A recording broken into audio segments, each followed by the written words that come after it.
Senator Kirsten GillibrandKirsten Elizabeth Gillibrand British Health Secretary fires back at Trump over universal health care claims Trump on Dems universal health care push. No thanks. Gillibrand calls for DOJ to investigate U.S. Olympic Committee over abuse scandal. More, DNY, and other Senate Democrats are jockeying for potential White House runs, but her unabashed style is drawing friendly fire that could hamper a 2020 bid. She scored an interview with CBS's 60 Minutes that aired on Sunday, which billed her as one of the most prominent political faces of the #MeToo movement. Advertisement high-profile media appearance, coupled with her public rebukes of former President Clinton and ex-Senator Al Franken Stuart Franken overnight finance, Senator's near two-year budget deal. Trump would love to see a shutdown over immigration. Dow closes nearly 600 points higher after volatile day, trade deficit at highest level since 2008. Pawlenty leaving Wall Street Group. Pawlenty departing Wall Street Group as campaign rumors swirl. Bachmann won't run for Franken's Senate seat because she did not hear a call from God Moore, Democrat Minnesota,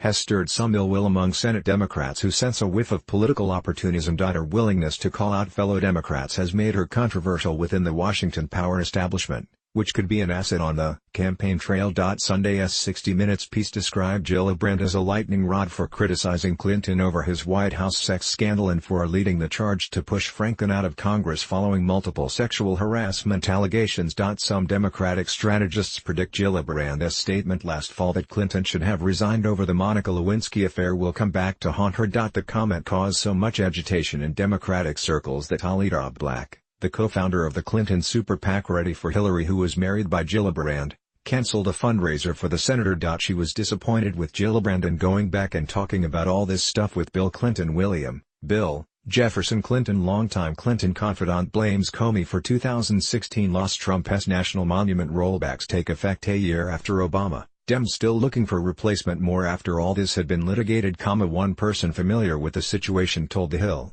But she also noticed people were upset and the money was drying up. Even though the comments clearly miffed those in her party, Gillibrand hasn't reached out to Clinton, according to a source familiar with the matter. When asked by 60 Minutes whether she had contacted the Clintons, Gillibrand declined to comment. I can tell you one thing.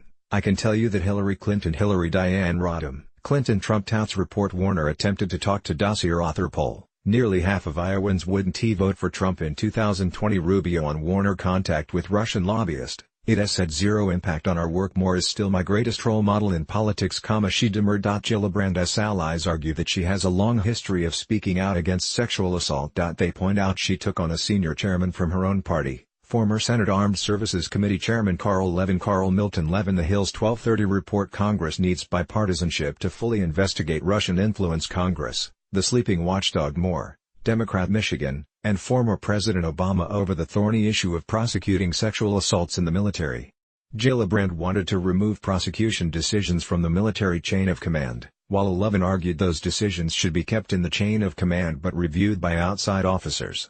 The New York senator went so far as to draw Obama into the debate, calling on him to show greater leadership on the issue, arguing it fell directly within his authority. Glenn Kaplan, a spokesman for Gillibrand, said his boss will continue to speak out on sexual harassment despite the criticism. As Kirsten wrote in a Facebook post, we must not lose sight that this watershed moment is bigger than any one industry, any one party, or any one person.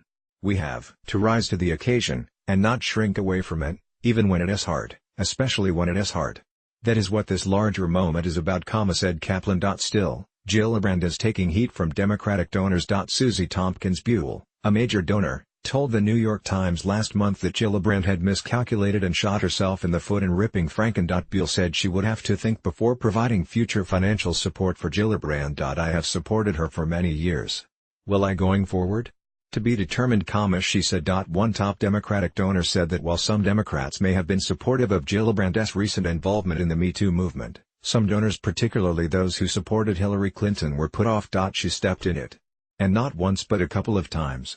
And I think a lot of us saw it as opportunistic, the donor said. The blowback doesn't appear to have impacted Gillibrand's fundraising, however. If anything, her higher profile because of the Me Too movement has translated into more campaign contributions from the grassroots. Gillibrand circulated a fundraising email after getting into a Twitter fight with President Trump. Donald John Trump Tillerson, Russia already looking to interfere in 2018 midterms. Dems pick up deep red legislative seat in Missouri. Spire on Trump's desire for military parade, We have a Napoleon in the making more and raised close to $12 million for her Senate campaign account in 2017. This put her in the same realm as Massachusetts Senator Elizabeth Warren. Elizabeth Ann Warren. Government watchdog finds safety gaps in assisted living homes. David Crosby, shared dislike for Trump could reunite. Crosby, Stills, Nash and young Dem senators tell Trump he doesn't have legal authority to launch preemptive strike on North Korea. Moore, D., another likely White House hopeful, who raised just over $12 million during the same period, according to records filed with the Federal Election Commission, FEC. Gillibrand raked in substantially more last year than freshman Senator Kamala Harris. Kamala Devi Harris, UK Labour leader, hits back at Trump. We love our health system. Dem senators tell Trump he doesn't have legal authority to launch preemptive strike on North Korea. British Health Secretary fires back at Trump over universal health care claims. More, Democrat. California, another woman in the Senate viewed as a possible presidential candidate in 2020. Harris raised about $2.5 million for her campaign fund in 2017, according to FEC records. Gillibrand's Senate Democratic colleagues expect she will run for president, though some of them wonder whether she can win enough support from the political center or distinguish herself enough from a crowded field of liberals to win. That part of the caucus is all competing for Bernie Sanders. Bernard, Bernie Sanders. Trump has declared war on our climate. We want to let him win. Stock slide bites boastful Trump, but rising wages great for GOP. Millions should march on D.C. to defeat Trump. Republicans more voters and he lost. Noted a Democratic senator who spoke on the condition of anonymity, referring to Gillibrand and her potential competitors for the 2020 Democratic nomination. Warren and Senators Cory Anthony Booker, undiagnosed sleep apnea cause of 2 rail crashes. NTSB watch. Dems say Trump will look like he has something to hide if he avoids Mueller interview. Protecting the special counsel is an American duty. More, DNJ, and Bernie Sanders, I. Vermont, who came up short in his bid for the party's nomination in 2016. If Gillibrand runs for the Democratic nomination, she will have to answer questions on 2 issues important to the Democratic base: